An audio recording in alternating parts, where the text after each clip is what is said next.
Hello, welcome to another B.T.F.O. Today we're talking about Mickey 17, the new Bong Joon-ho film starring Robert Pattinson, and I guess I'll just start right ahead. No, I would not recommend Mickey 17. It's really unfortunate. I really wanted to like this movie. I really thought it would be good. I really liked Parasite. I like Robert Pattinson as an actor, but this film is a mess. And it's really hard to pull anything really good out of it. The premise is that Robert Pattinson, trying to escape Earth, has signed up to be on this space expedition, but as part of that, he's signed up to be an expendable, which is someone who they can essentially kill and then just print out a new version. And so they use him for all sorts of like scientific experimentation and stuff. And that's a fun concept that you could do a whole lot with, but they really only that's only part of the first act, and then most of that is all just flashbacks, and then basically once they catch you up to where our story is now, it's just Mickey 17 and Mickey 18, and even that is kind of lame, because you could have a very compelling story where you explore ideas how does it feel to be the man in the box or the man in the prestige, that's a really cool concept that you could do a whole lot with, but the most they ever do with it is they just have Mickey 17 tells 18 that he's afraid to die now because he knows that he won't just be reprinted out, which it's okay, I guess that's fair, but at the same time, not 10 minutes ago was he just okay with dying, so it feels kind of weird and a little unearned. And then they also have Mickey 17 and Mickey 18 are almost opposites personality wise, and they don't really explain that.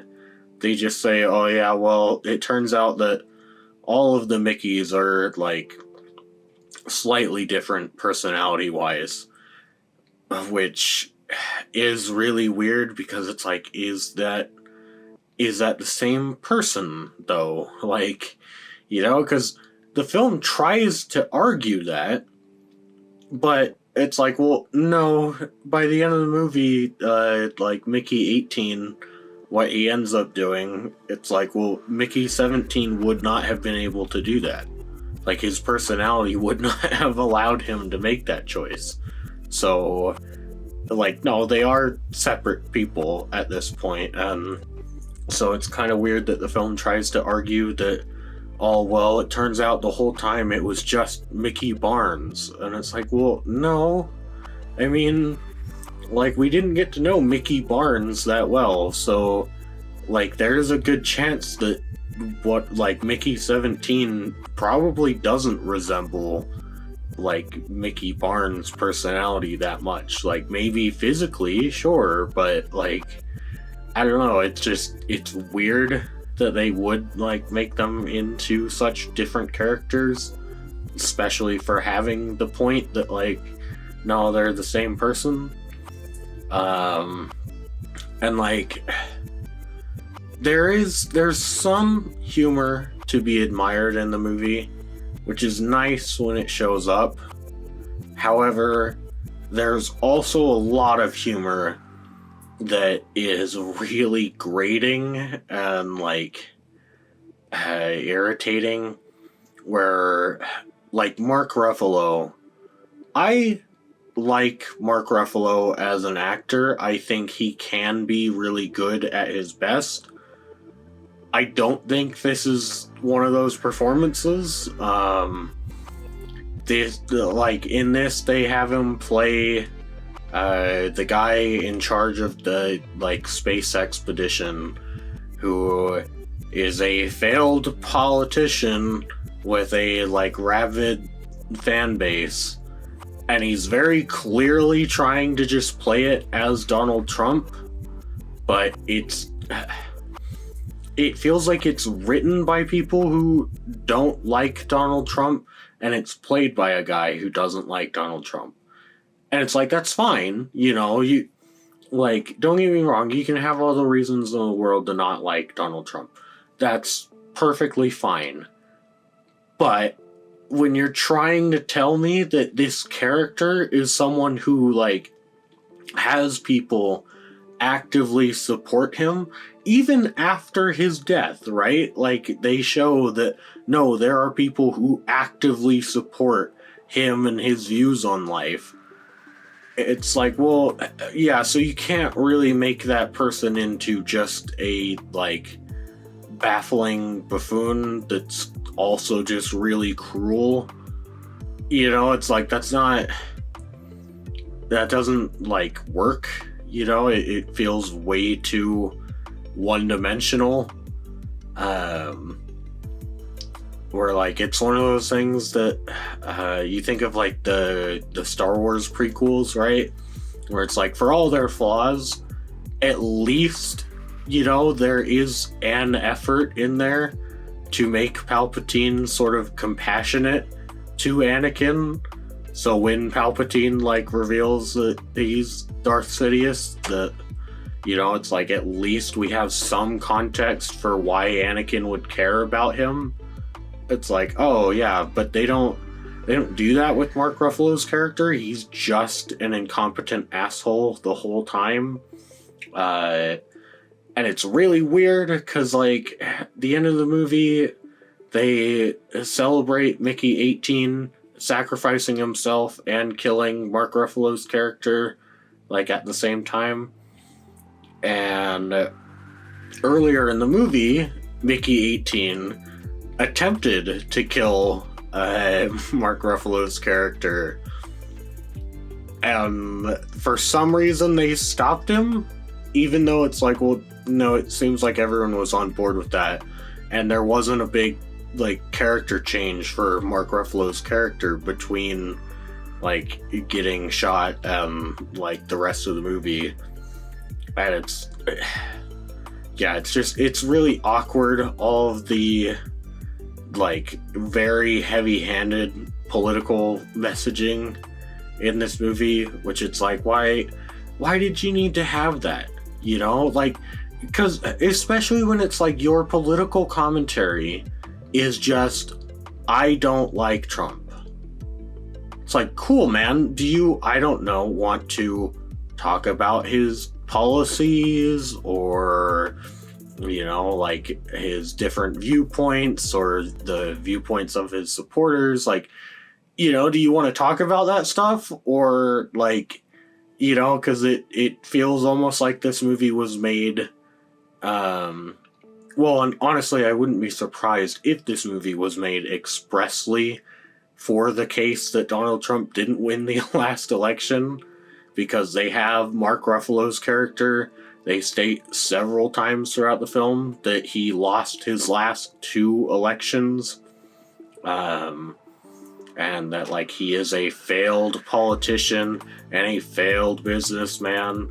They have a really awkward scene where, like, they not so subtly have him say that he's a white supremacist, even though he's in charge of this, like, space colony expedition, and there's a really diverse cast of people on the ship. And, like, I do think that just from watching this movie, I wouldn't be surprised if it was chopped to shit in, like, editing, because like the pacing feels really weird, where the whole, I don't even know if I want to say the third act, because there's